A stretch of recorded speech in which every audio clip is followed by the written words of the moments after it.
Salam mga kabayan, tayo ay magluluto ng adobong atay at balunan ng manok. Ito yung binili ko po nung nakaraang sahod ko. Adobohin natin. Lagyan natin ng konting magic sarap at konting suka. Itong ginamit ko ay olive oil. Olive oil po ang ginagamit namin ng mantika dito sa bahay. Siyempre, gigisa muna natin ang sibuyas. Yung akin pong bawang ay powder. Mamaya ko nalalagyan. Lagay na natin itong atang ginigisa.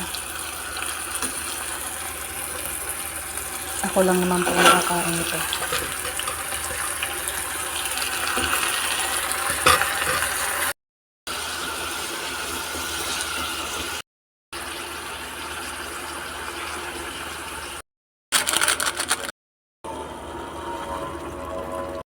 Paminta, Himalayan salt, garlic powder. Lagyan natin ng basil leaves para may taste. Lagyan natin itong oregano leaves. Siyempre, ang ating suka.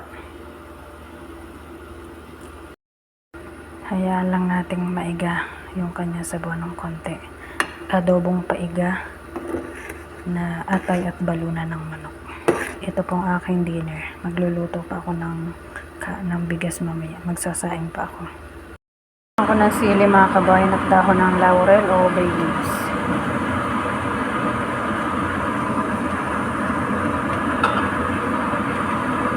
Magsasaing na din po ako. Kaya ko ang dinner. Binuksan natin yan excess pan. Lagyan natin ang black lemon mga kabayan. Pangpaasim din ito. Pampabango.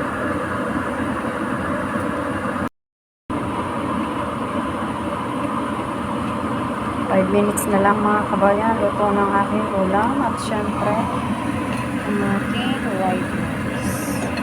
Hindi kompleto ang isang hapunan o agahan kapag walang kanin.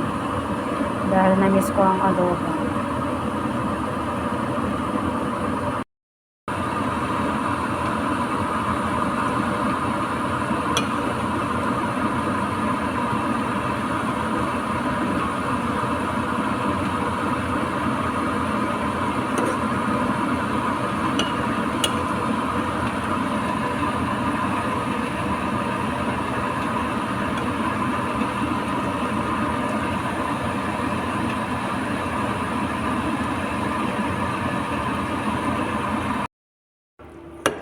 Ito na ang ating adobo mga kabayan.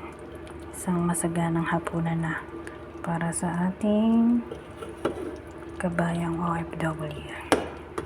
Atay at balunan with lemon, black lemon, bay leaves, oregano leaves. Yan. Lagyan ko ng twist. Dahil na-miss natin ang adobo. Maya-maya pa ako kakain. Thank you for watching mga kabayan. Magandang gabi. Masalamat. Siyempre, after natin magluto, diretso linis agad ang stove. Tayo mag-spray nito para mawala yung amoy.